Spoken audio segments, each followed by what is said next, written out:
Hello everybody, long time no see. This game is called Minds Beneath Us. I was playing it on the PC and shortly, this is a slow burn. Minds Beneath Us is a memorable dystopian sci-fi thriller in every individual component besides its gameplay. So, with its roots in the new wave fiction 60 years ago, the cyberpunk genre slowly but surely seeped its way into the new form of media imaginable. In doing so, it taught a whole generation of people to not just enjoy the night sky, but the blinding neon gazes below it. It's capitalized on having a beautiful world aesthetics that gives breathing room for an otherwise inhabitable nightmare. Minds Beneath Us is a side-scrolling adventure visual novel. The entire game takes place on 2D plane with either the right stick on the mouse used to look around and analyze objects in the game world. Most of these times are optical but expand the world a little bit more. In addition to the taking main, some of which will eventually involve the player if they hang around. There are plenty of small optional side strokes, like which I recommend doing where you can. The player assumes the role of Jason Guy quite literally. After the introduction, the player-controlled consciousness dubbed MBU and just sucks in Jason's body, with the real Jason only able to communicate throughout his thoughts or directly with you when his body is asleep. MBU accompanies Jason's body on his first day at work at decaying and obsolete Flown Farm, the main of which power is dystopia, futuristic one prey. This flop farm Silencio is the hot topic of political and international debate and conspiracy. Worse still, the higher up that's overworking herself to expose the corruption is your loving girlfriend.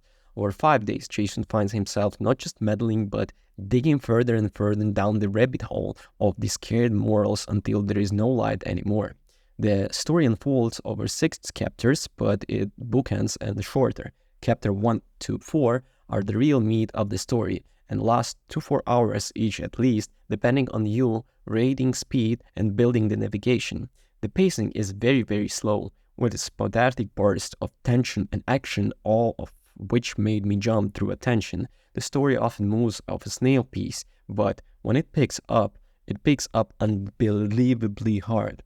Most characters felt fleshed out and full of individual personality, and when things get as stressful as they possibly can, the strong writing and the circumstances will have you on the edge of your seat. Most of the game takes place on the farm, with sections back and home before and after. There are 4 floors to the farm, but your time will be mostly spent on the homegrown's upper 2. Many of your tasks are simply going back and forth and taking with people, but this opens up a little chapter 3 where you can choose to find other ways to achieve your goal than paths given to you. Each chapter has also quick time events and fights. The animations for the combat are beautiful, but it's typically the same input combo and 2 attack animations repeated as a good few times for the entire fight. Gameplay isn't the game's biggest focus, but there is a room to make this a little bit more engaging still. The game saves manually with a handy note on the pause menu of how long it's been since the last autosave. There is no manual saving, and reloading the older checkpoint will undo your story progress. At the very least, only one decision before the end will branch the story, which team you sign on with the farm. The decisions comes back to the same final either way. There are 4 endings to choose from, with one standing above the others as both the most rational and the most satisfying throughout. Some of the ending scenes showing where characters ended up are set by early actions, so very little is different if you end up watching all 4 endings back to back. Also, the English localization had many grammatical errors during my pre-release playtime, which be corrected by launch, but even if they never obstructed or confused the meaning of the text.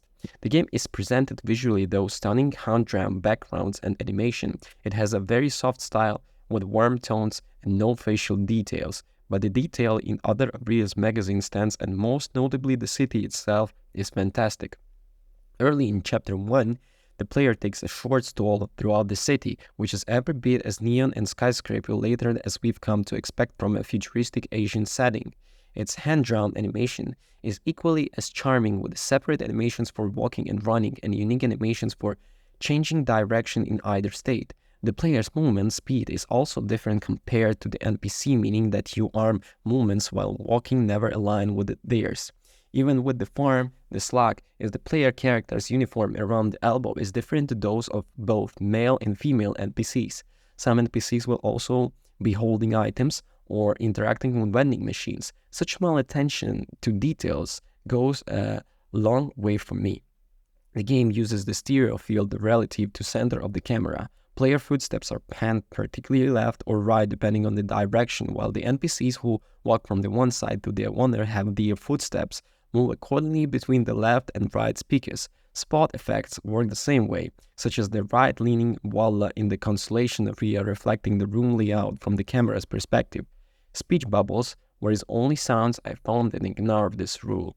The music is made up really simple, sign patches, and it's like 90-80 sci-fi is a modern production. Its arrangements are typically minimal ambience with a few on-tempo beats that paint pianos, sound chip esquire cribs, and vibrato tanked sine waves.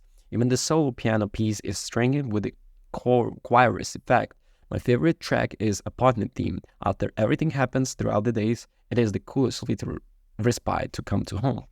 So, my final thoughts about the mind beneath us require you attention and patience to really land itself, but if it holds your investment, you may find yourself on the same emotional roller coaster as me.